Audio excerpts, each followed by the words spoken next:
1, 2, 3, 4. Get up, get on up, get up, get on up. Stay on the scene, get on up, like a sex machine. Get on up. Hello and welcome to my feature-length presentation for analysis of comedy, which has been described as a presentation with words that isn't a complete bore. So, sit back, relax, stop trying to hide the fact you're playing with your phone, and enjoy. So one fateful Wednesday afternoon during one of my frequent trips to university, I was put to the task of linking identity, things like what's on your driver's license and the length of your flesh tube, to comedy, such as The Simpsons, or 1,000 Spanish orphans being gunned down in a hail of bullets by a Nazi stormtrooper.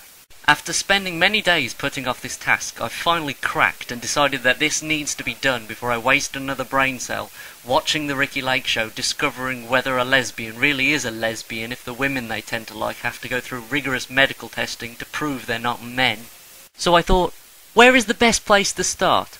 Where could a student find such intimate answers regarding the self? Where could I find this presentation already written and presented in what could be my own words? Where? Where?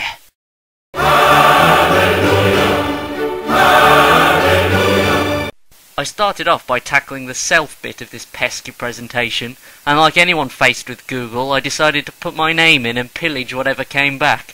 But this yielded little results, especially since I wasn't researching artists from Austin, Texas. My next fallback was Wikipedia, the home of answers to questions nobody asked, but after it offered me nothing but the town of Norwood in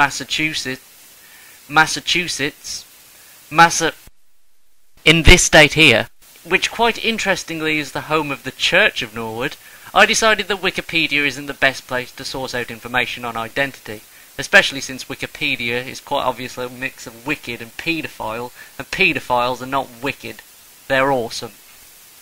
The dictionary defines the self as the essential qualities distinguishing one person from another. Individuality. Which is fair enough. I'm not going to argue with the dictionary. Again. But how does that work in real life, I hear you ask with a severe lack of enthusiasm. Well, as far as I can tell, the self can be defined with two different kinds of people. People who are you, and people who aren't you. And you take both of these opinions and you mush them together, and hopefully what you get is a barely passable human being. How your own psyche is created is a long, intimate process which would take me many hours to describe, but I want to go back and play Xbox, so it basically boils down to this. Where you were born, who your parents are and how rich they are, their intelligence, how they raise you, what their opinions on the world are, and how other people interact with you. And since you want to have a fairly good personality before you meet people, a lot of it comes from your parent. But hang on a minute. What's all this got to do with comedy? Well, humour is a special trait of human beings. We all have a sense of humour. It's one of the very few attributes in our personalities, besides the love of boobs and violence, that is constant for every human being.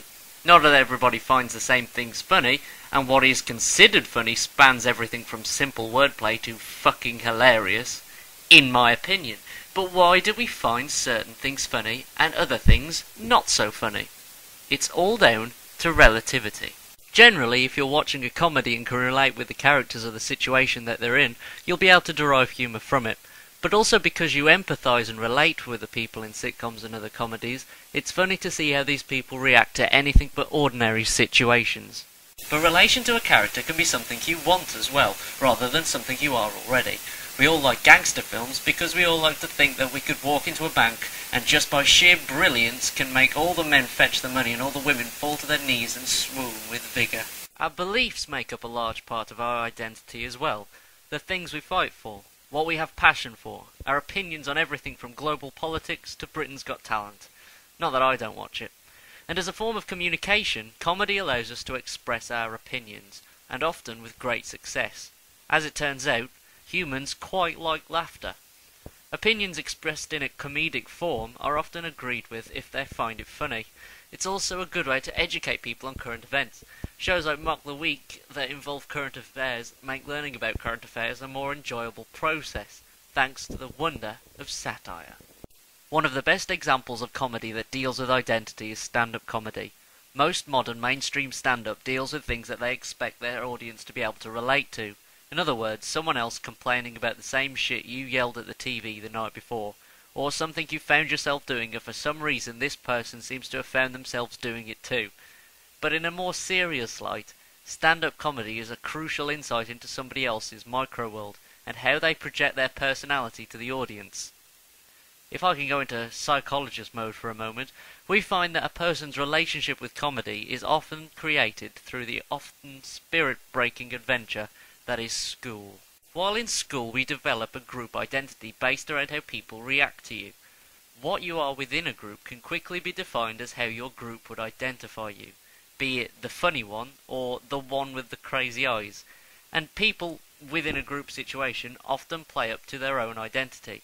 So people who are funny are loud about it, and people who are twats act more twatish. But what have we learned? Identity is very important for comedy, and for yourself. Without it, comedy wouldn't be able to reach us on a personal level, and without a sense of humour, your personality wouldn't be tolerable in any extended situation, and the world would be full of dreadful family fun movies starring Nazis and scary bald men, and that would suck my... 1, 2, 3, 4. Get up, get on up, get up, get on up. Stay on the scene, get on up like a sex machine. Get on up.